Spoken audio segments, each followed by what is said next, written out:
Малко ще преседна, защото се поизволих тези дни. Дамите да седнат, само да валерите няма да все пак дами, които са прави. Подготвила съм се едно започване, малко за сборника, за идеята, за реализацията. Имам тук един много сладък фълдур, който ще ме весели. Ако имате въпроси, разбира се, с радост ще отговоря на тях. Идеята за самия сборник като литературен проект се роди доста преди каузата, с която го обвързах. Може би преди около 3 години. Съвсем случайно една сутрин ми хрумна, че беше зима, между другото, и когато е зима, обикновено човек се спомня лято, детство, някакви хубави топли неща. И ми хрумна една идея, написах си я. Какво би се получило, ако 20, 30 или 50 човека, когато чуят думата детство, всеки опише своята емоция, свързана с собственото детство.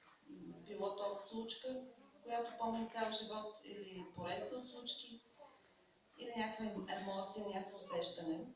И си представих, че ще се получи една прекрасна книга, която ще зарежда позитивно, ще топли студените нощи, ще изгрява сърцата. Предложих я на една приятелка, която има издателство и пише, но някак си не беше така приета и си казах, че вероятно трябва да постои някъде и ще й дойде денят. И миналата пролет в разговор с Емил Йотовски и споделяне на тази, който, както разбрахте, също е автор, споделяне на тази идея за такъв сборник, стигнах до извода, че такъв литературен сборник е най-добре да се обвърже с благородна кауза, защото зареждащата му сила ще даде много така голям подем и много голям устав на подобно дело. И съответно направих края на април една група във Фейсбук и така започна всичко. Но до края на лятото бях събрала скромните 7 разказа. И тъкмо да започна да се отчаивам, дойде месец ноември, може би някои от вас знаят, други не, месец ноември е месеца на информираността за диабета. Споделих тази група в няколко групички, свързани с диабета, и оттам нататък всичко беше вече на моя контрол. Аз просто приемах. Имало едни, в които съм приемала по 3, по 4 разказа и в рамките на месец и половина събрах тези 35. Не можах да повярвам, че е възможно, но пък беше факт. След което имаше един такъв период на редакция. След това се появи една прекрасна млада талентлива дама, Елена Кръстева. Тя е художник на корицата и дизайнер на цялостния вид на сборника, която обаче беше заета и трябваше да изчакам месец и половина и аз казах, че ще я чакам. След това избор на издателство, разбира се, Изток-Запад е много известно, популярно, в хубавия смисъл на думата издателство. Много бързо се разбрахме и започна съществената част по случването вече на практика на този сборник. Тук е мястото да кажа, че той не би бил възможен както без разказите на автори, така и без финансовата подкрепа на Ново Нордиск, за което изключително им благодаря. След малко ще видите представител на компанията, които също откликнаха изключително бързо, в рамките на 2 седмици взеха решение. И това е. Много ще се радвам, ако тази книга ви радва, харесате нещата, които сте събрали в нея. Аз веднъж бях нарекла съкровищница, защото наистина всеки един от присъстващите в нея разкази има по нещо много мило, много нежно, много скъпо за всеки един от нас, предполагам, защото са абсолютно различни и съм ги чела по 10 пъти и бих ги чела още по толкова и няма да спра да се радвам. Още веднъж много голямо благодаря на авторите, че споделиха спомените си и се довериха на тази идея. Това е. Някой...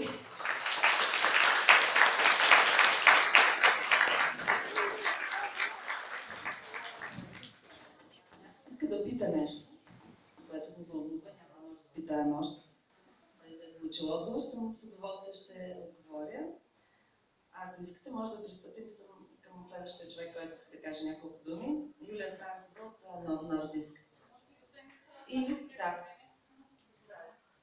Доцент доктор Салова. Тя всъщност и ендокринолога на моя син Дейвис, който е там. Тихо.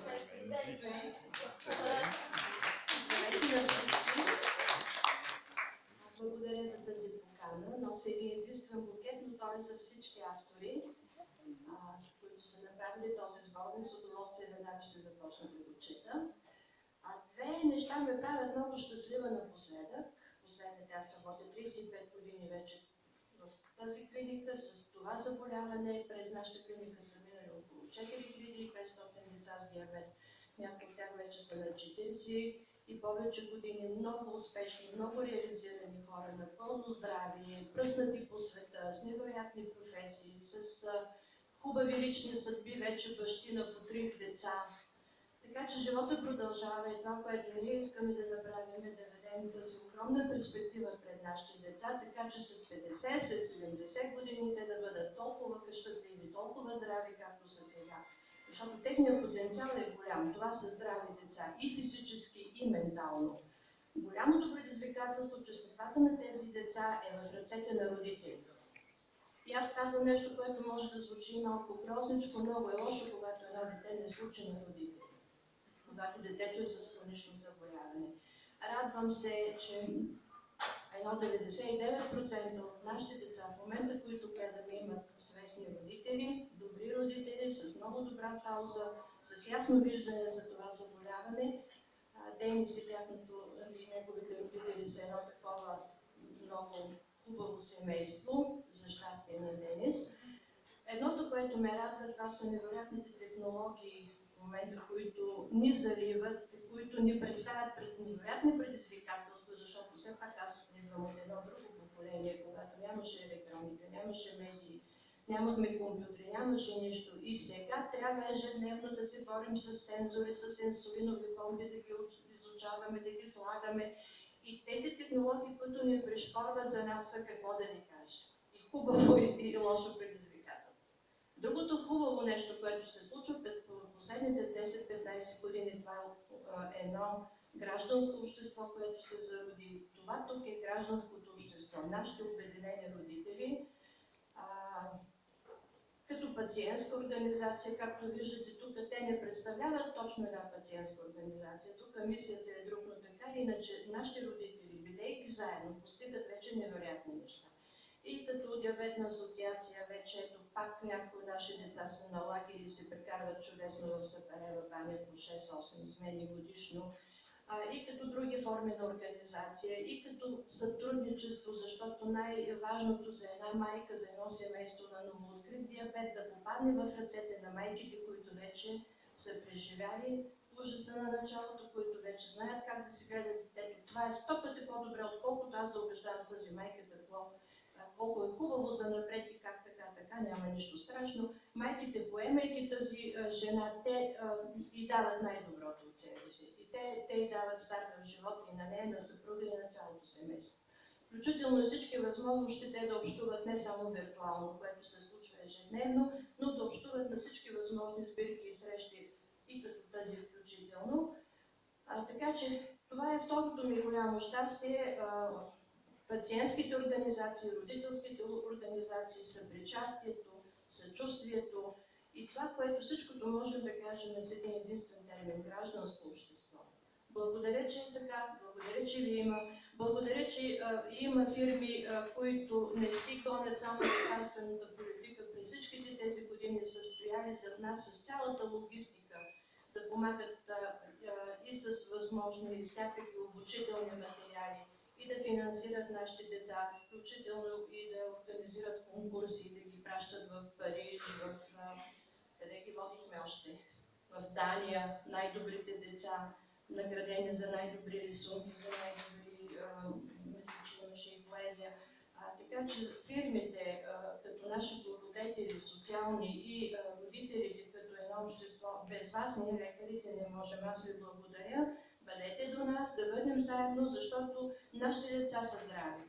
И това е залога най-големия, да останат такива и родителите да не са сами. Благодаря още един път. Ще прочета книгата с удоволствие. Нека това да е началото на много такива хубави събития.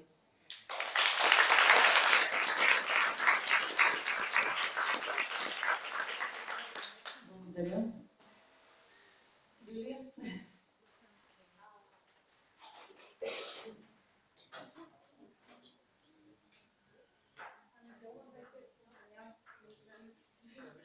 Добър вечер на всички от мен. Аз искам да благодаря от името на Novo Nordisk и от името на доктор Касалов, генерален менеджер на компанията, на Доротея най-вече за това, че ни направи част от това благородно дело. Ние сме една компания, която вече близо 100 години е посветена на това да разработва иновативни медикаменти с единствената цел да подобрява живота на хората с диабет и дори хронични заболявания. За съжаление, диабетът е световна пандемия. Последните данни на Международната диабетна федерация сочат, че всъщност в света има над 450 милиона души, които живеят с това заболяване.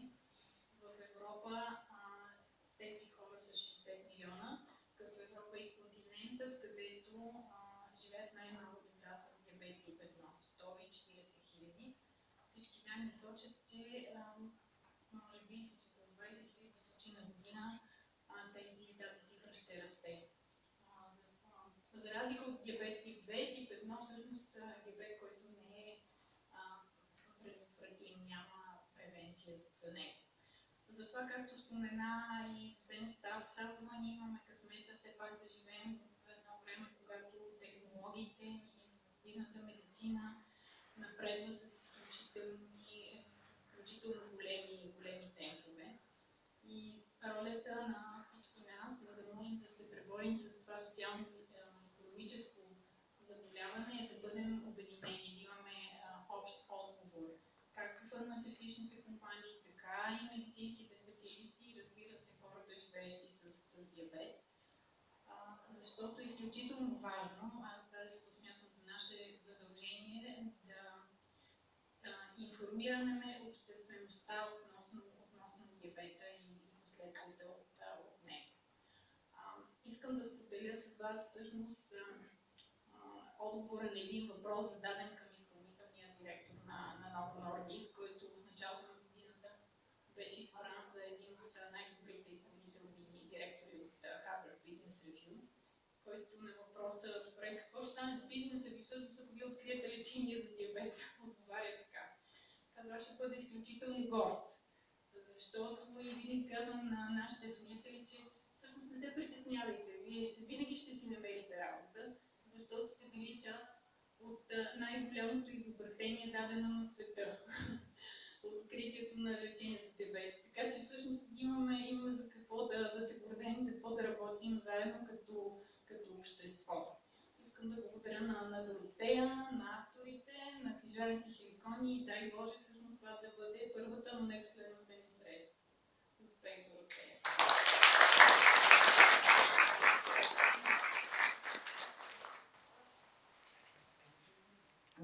Официалната част приключи. Имаме представител от издателството, Елена, тъй като господин Козар е собственика на... Благодаря. Благодаря.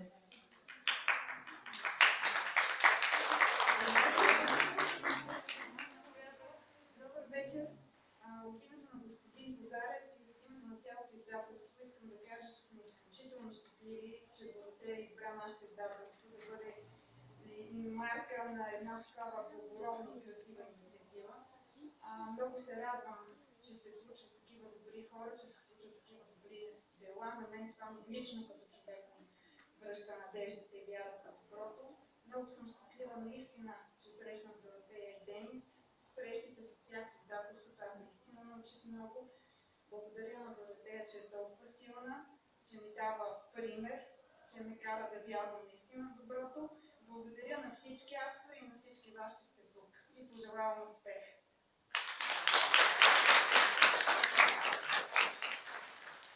С това официалната част приключи. Благодаря ви, че дойдохте. Сега може да задавате въпроси неофициално, ако искате. Ще си говорим за книгата. Ще помисля по въпроса. Първо ще отида на море да си почина малко. Благодаря.